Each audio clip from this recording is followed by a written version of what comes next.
continuidade, nós queremos ouvir o professor Alexandre Gracioso, né? E o professor Alexandre vai nos falar um pouco mais sobre a evolução que ele está fazendo na SPM aqui. Obrigado. Grande expectativa, hein? Sabe que o problema do mundo são as expectativas. Expectativas foram feitas para serem frustradas. Mas, enfim, vamos. É um prazer poder falar para esse grupo do trabalho que a gente vem fazendo aqui na SPM com relação ao projeto de aprendizagem. Eu sou vice-presidente acadêmico da escola e posição que eu assumi em 2011.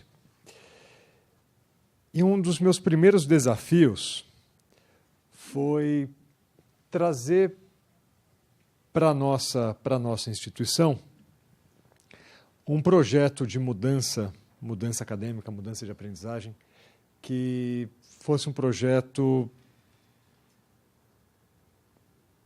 A palavra é revolucionário, embora a implantação seja pouco a pouco, mas que realmente, que ao final desse caminho, nós pudéssemos olhar para a realidade da nossa instituição e falar, nossa, realmente mudou muito. Foi significativo o avanço. Essa tela que vocês veem aqui é um resumo visual desse projeto que nós denominamos aí a linguagem interna de PDA, que é Plano Diretor Acadêmico. O nosso PDA foi oficializado em julho de 2013. Então, temos aí 4 anos que a gente vem trabalhando nesse caminho, sendo que os primeiros 6 meses foram essencialmente de comunicação interna, principalmente, conversar com vários stakeholders, desde o conselho da escola, passando pelos professores, claro, os diretores de curso, diretores acadêmicos. A SPM, acho que vale o esclarecimento. É uma instituição isolada, é uma faculdade isolada. Hoje nós temos 3 unidades, 4 se a gente considerar como nós nos subdividimos aqui em São Paulo, que a gente tem unidade de graduação e de pós-graduação, onde estamos. A de graduação na Rua Álvaro Alvim, que é 500 metros daqui, 600 metros daqui. Unidade no Rio de Janeiro, unidade em Porto Alegre. Além disso, nós oferecemos alguns cursos fora de sede, principalmente ou exclusivamente no que diz respeito à educação executiva, educação continuada e educação executiva. E temos também alguns cursos em EAD, também cursos livres e cursos de pós-graduação lato sensu. Temos aqui em São Paulo 3 mestrados, o primeiro de comunicação, depois administração, daí 4 mestrados, o profissionalizante, profissional em comportamento do consumidor e profissional em jornalismo. No Rio temos um mestrado em design e economia criativa e aqui em São Paulo temos 2 doutorados, um em administração e um em comunicação. É claro que o programa mais tradicional da escola ainda é o de propaganda, mas hoje a SPM é uma escola que superou bastante a área em que foi criada em 1900 e... Meu Deus, acho que é cansaço. 51, obrigado. Eu ia falar 61, eu falei, não é 61, mas caramba. Obrigado, Tatsu, acho que é o cansaço. Eu acordo todo dia às 4 da manhã para meditar, então vai chegando essa hora, meu cérebro já vai rateando um pouco, eu peço desculpas.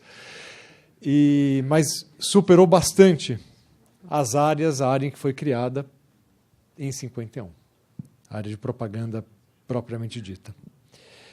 E uma das coisas que está refletido aqui, mas que eu quero adiantar, porque é um ponto para nós é muito importante, é a tecnologia.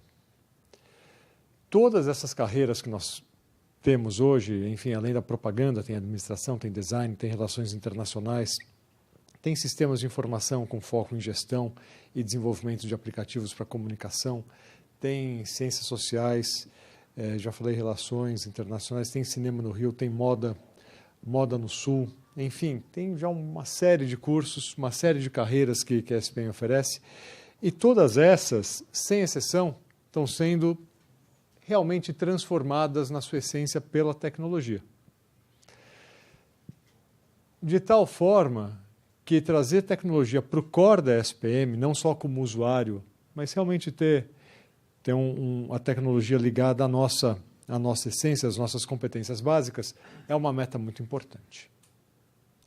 Isso reforça, por exemplo, a importância da parceria com o ITA para nós, e também tem muito do que vocês vão ver daqui que nós procuramos tornar o estudante da SPM realmente muito versado em tecnologia. Todo esse parêntese para falar um pouco da SPM, mas para chegar aqui para falar o seguinte, a SPM ela sempre foi mais inovadora em conteúdo do que método. Se pegar as nossas grades, até pela agilidade que o nosso tamanho permite, as nossas grades sempre evoluíram muito rapidamente do ponto de vista de conteúdo. Na metodologia de aprendizagem isso não era tão verdadeiro. E principalmente isso que precisava ser mudado. Então, o nosso plano todo ele se ancora em quatro pilares. O primeiro, ali em cima, e que até o Tatsuo tem uma expressão perfeita para esse pilar, que é o pilar do professor, e ali a evolução do professor para um papel de mentor, de orientador, de curador de conteúdo, de coach, enfim, mas ali está a palavra mentor. O professor é o motor dessa mudança. Qualquer mudança que a gente venha a implementar no programa, principalmente falando de metodologia de aprendizagem, parte dali, parte do papel do professor. E a gente, na implantação desse plano, que aí já tem 4 anos, 3 anos e meio, que a gente vem trabalhando muito focadamente nisso, o professor tem um papel fundamental. Até naquele vídeo que estava passando na abertura, tem algumas palavras do Gentil, que eu achei muito interessante dele falando um pouco da experiência dele como professor aqui na SPM, implementando um projeto bastante diferente. Embaixo tem o conteúdo aplicado ao contexto. E é interessante que na reunião que a gente teve antes de subir lá para a cobertura, estava o ministro, estava vários colegas do ITA, estava o Tatsuo, eu, e o presidente da associação de alunos, né, o Arthur, e um dos colegas ali, agora eu não vou lembrar qual, mas falou disso, falou do contexto. E o comentário foi mais ou menos assim: o professor hoje não é a única fonte de conteúdo. O conteúdo é muito fácil de ser obtido. Difícil é o contexto. Difícil é pegar isso e trabalhar de uma forma contextualizada e aplicada. Nós concordamos ipsis literis com isso, tanto que esse é um dos pilares do nosso plano de transformação acadêmica. Em cima, ali à direita, tem aprendizagem viva, de aula para aprendizagem viva. Ou seja, as aulas, ou as experiências de aprendizagem, como a gente tem preferido falar, serem muito aplicadas e muito variadas na sua essência. E aí, por exemplo, vou citar o nome de uma escola que eu admiro muito, que fez uma escolha metodológica centrada numa técnica única, que é Maastricht. Maastricht, na Holanda, alguns de vocês devem saber, se notabiliza pelo uso do Problem-Based Learning, PBL. Eles fizeram essa opção e essa opção perpassa todos os cursos. Nós temos uma opção diferente. A gente trabalha com o conceito da maleta pedagógica, onde os professores têm à sua disposição uma variedade de estratégias, métodos e técnicas, e eles escolhem, entre essa variedade de estratégias, métodos e técnicas, aquele conjunto que mais se adequa à disciplina que o professor está ministrando, até ao aula que o professor está trabalhando. Então, a gente trabalha a PBL, a gente trabalha o PJBL, né, o Project Based Learning, principalmente ali, aquele conteúdo aplicado ao contexto, pede muito projeto, claro. A gente trabalha peer, a gente trabalha várias estratégias de metodologias de aprendizagem de acordo com a necessidade. Eu acho que isso tem dado uma riqueza à experiência da SPM que realmente tem sido bastante interessante. E, finalmente, aqui, o último embaixo, curso para aprendizagem heterogênea. E aí, se remete a isso, além de diferentes experiências de aprendizagem, como, por exemplo, considerar a empresa júnior como parte integrante do programa, programas mais flexíveis e mais modulares. É interessante que essa apresentação eu não fiz pensando em hoje. Essa apresentação eu fiz para abrir o ciclo de capacitação, do 6º ciclo de capacitação de professores da SPM, começou quarta-feira da semana passada. E qual que é a feliz coincidência?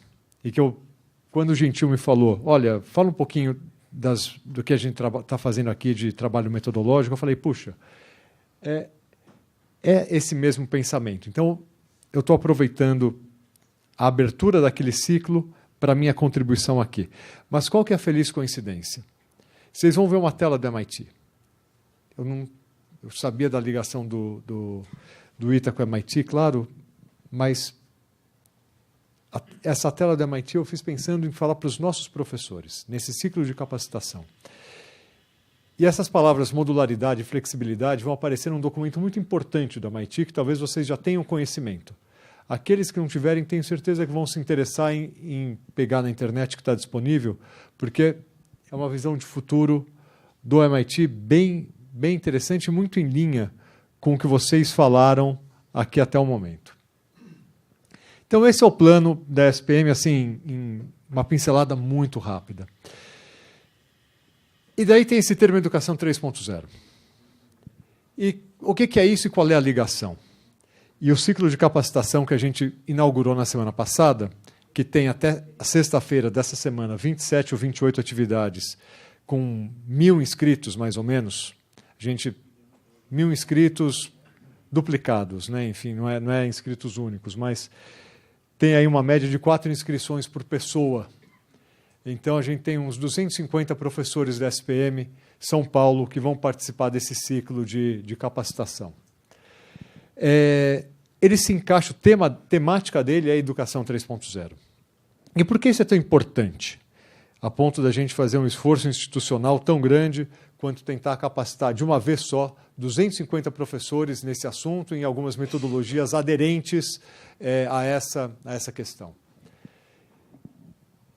Eu gosto muito desse pensamento, gosto muito desse autor, acho um pensador sério sobre a realidade social contemporânea. Eu gosto muito desse pensamento, sobre a capacidade de aprender, desaprender e reaprender. Uma das coisas que a gente tem priorizado aqui na SPM é ajudar os estudantes a desenvolver essa capacidade proativa de aprendizagem. E isso perpassa todo o plano diretor acadêmico. É verdade que quando a gente começou a falar do plano, lá em 2012, 2013, a gente não usou essa palavrinha desaprender. E quanto mais eu trabalho com educação, mais eu penso que essa palavra aqui é muito importante. E até meu último slide é sobre isso. Porque aí eu acho que estão, por trás dessa capacidade, está a nossa capacidade ou incapacidade de se livrar dos nossos apegos, das nossas verdades estabelecidas, dos nossos pensamentos cristalizados e de tudo aquilo que impede, muitas vezes, que as nossas instituições sigam em frente de uma forma mais leve e mais célere. Mas, então, esse pensamento é fundamental para esse conceito de educação 3.0. Que é o quê? E aí são os meus garranchos.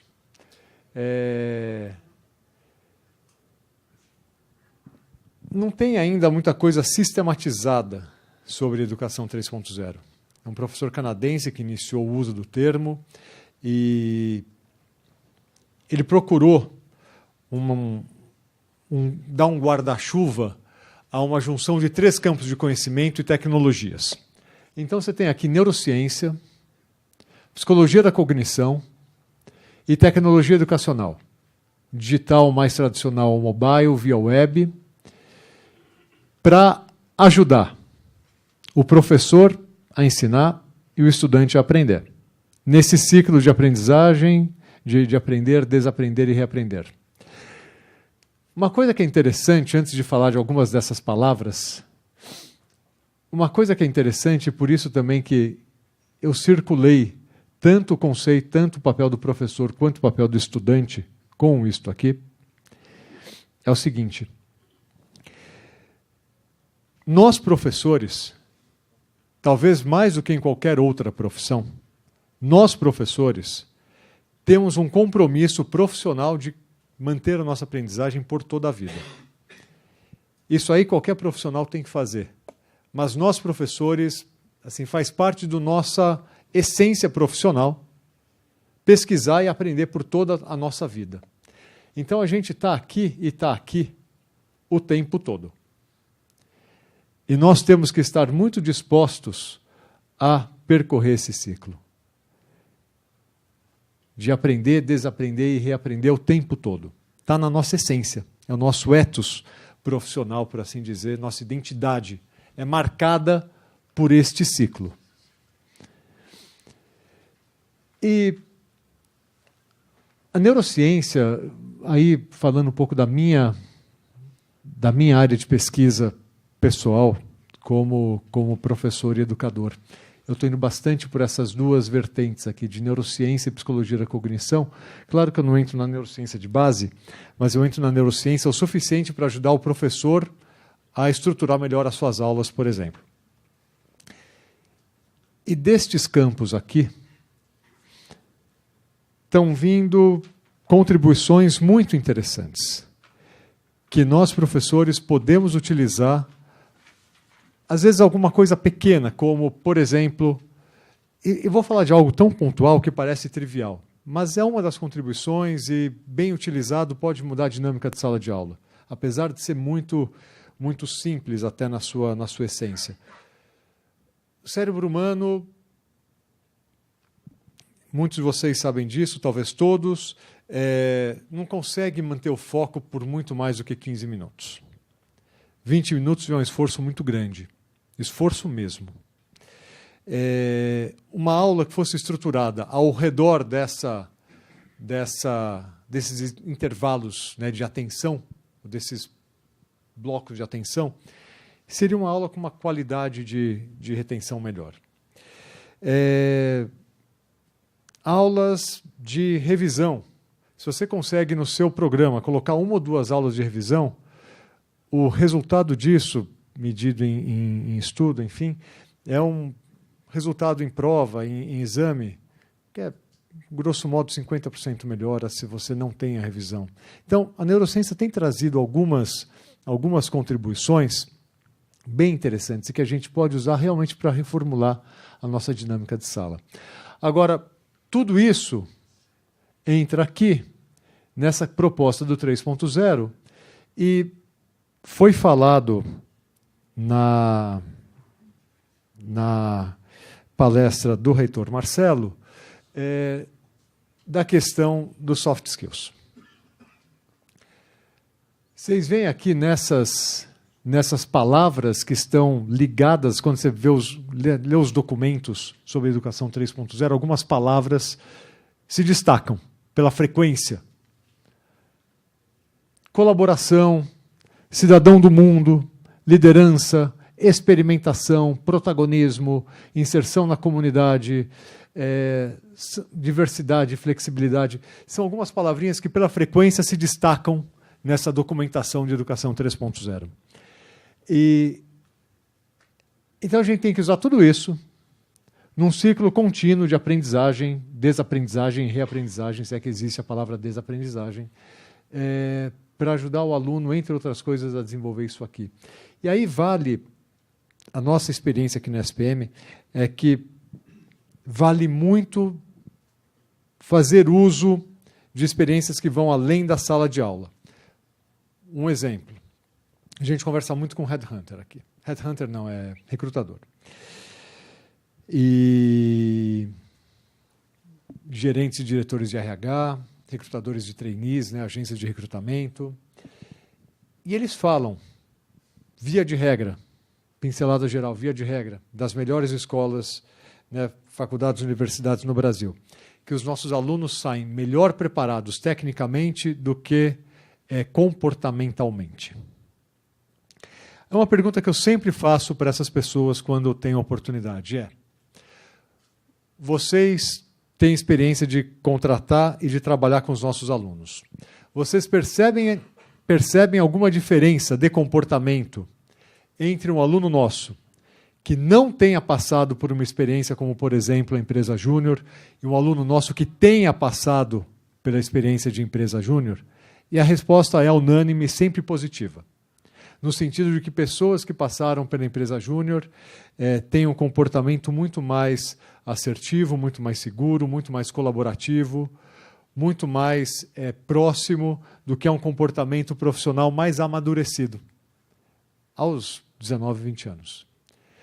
Então, experiências como essa, que não estão em sala de aula somente, pelo menos, dão um gancho muito grande e muito forte para trabalhar esse tipo de competência ainda durante a graduação.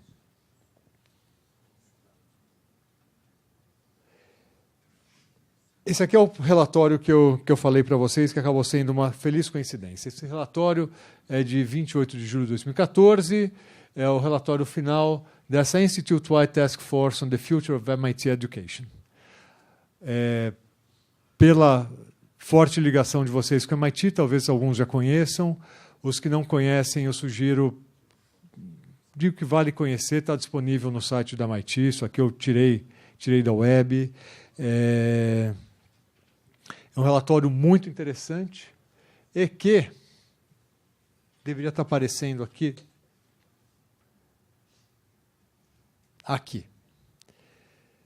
Fala de muita coisa. Fala de estrutura, fala de captação, fala de impacto sobre a sociedade, fala de muita coisa. Tem várias sessões. Tem uma sessão que é a carinha do academics para o MIT. O que eles estão imaginando, que pode ser resumida na sua essência a 5 dimensões. Mais modular, mais flexível, mais internacional, mais diverso, aí perfil dos alunos, que eu acho que, pelo que você colocou na sua fala, Marcelo, você já tem um perfil bastante diverso. Oi? Anderson. Caramba, desculpa. É o cansaço.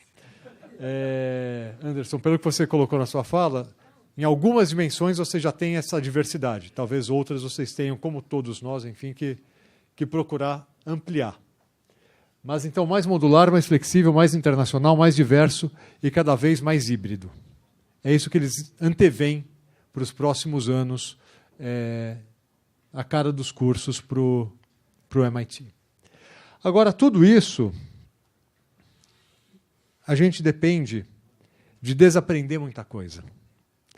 Eu acho que nós, acadêmicos, temos que reconhecer que nós somos bastante aguerridos quanto às nossas próprias opiniões sobre a realidade. Faz parte do nosso treinamento básico defender as nossas ideias. É verdade. Isso é bom e é mal como qualquer característica humana. Mas principalmente essa do desapego e de desaprender, e aí eu vou falar um pouquinho, para finalizar, dos meus estudos numa outra dimensão, que é a dimensão filosófica, enfim. E estou descobrindo a filosofia oriental, para mim está sendo uma descoberta muito, muito contributiva para a minha forma de ver as coisas e também de me comportar frente às situações da minha vida. E esse é um livro da Sua Santidade Dalai Lama, nas palavras do Buda, Antologia dos Discursos do Cânon Pali. O Cânon Pali são os escritos mais antigos. Buda não deixou escritos, 2.500 anos atrás não deixou escritos. ele não falou Pali, era uma outra língua, e o Pali era mais próxima, não era o sânscrito que era tão próximo, o Pali era a língua mais próxima da língua que o Buda falava. E estão em Pali os escritos mais antigos, que registrariam as palavras do Buda. E, então, o cânon Pali é o cânon mais antigo que tem no budismo. E esse mestre Kakana, perdoem se a pronúncia não estiver correta, era um dos discípulos do Buda. Ele era muito procurado por conseguir responder com simplicidade e muita precisão as perguntas sobre as ideias do Buda, depois que o Buda morreu, enfim. Então, por que é o mestre Kakana que discípulos lutam com discípulos? Brahmin, então quem fez a pergunta era um adepto. Brahmin é devido ao apego às ideias, à fixação às ideias, o vício pelas próprias ideias, a obsessão com os próprios pontos de vista, a intransigente defesa de seus próprios pontos de vista, que discípulos lutam com discípulos. Parece que essa é uma característica humana que acompanha a nossa espécie desde sempre. Mas o senador falou que entre Galileu e o seu momento de formatura, a engenharia não mudou tanto quanto da sua formatura para cá. Então, se as palavras do Buda algum dia foram verdadeiras, esse dia é hoje. Da gente desaprender, saber se livrar dos nossos apegos e contribuir com o avanço das nossas instituições, o avanço dos cursos da formação que nós oferecemos de uma forma cada vez mais voltada para o que está por vir. Termino agradecendo mais uma vez a presença de todos. Reforço as palavras do meu amigo Tatsu, da alegria enorme que nós temos de receber vocês aqui, porque para nós, hoje é uma noite, além de estar entre colegas, estar entre amigos, também é uma noite especial pela parceria que nós estamos retomando entre as duas instituições. É uma parceria que deixou muitas alegrias aqui na SPM e, quero crer, também no ITA. Então, para nós é uma noite muito, muito gostosa, muito alegre. Eu queria agradecer muito os professores que se mobilizaram para ajudar a costurar esse caminho, especialmente o Damiani e o Gentil, que são professores que estão nas duas casas e que trabalham e torcem pelo sucesso da nossa parceria. E, para finalizar, queria agradecer a todos que colaboraram com o evento de hoje, das nossas equipes, da equipe aqui da nossa pós-graduação. Alguns dos colegas estão aqui, trabalhando agora durante o evento, outros já fizeram as suas partes, e deixo aí o meu agradecimento. Devolvo a palavra para o nosso mestre de cerimônia, Roymans, muito obrigado, e desejo a todos aí um bom evento.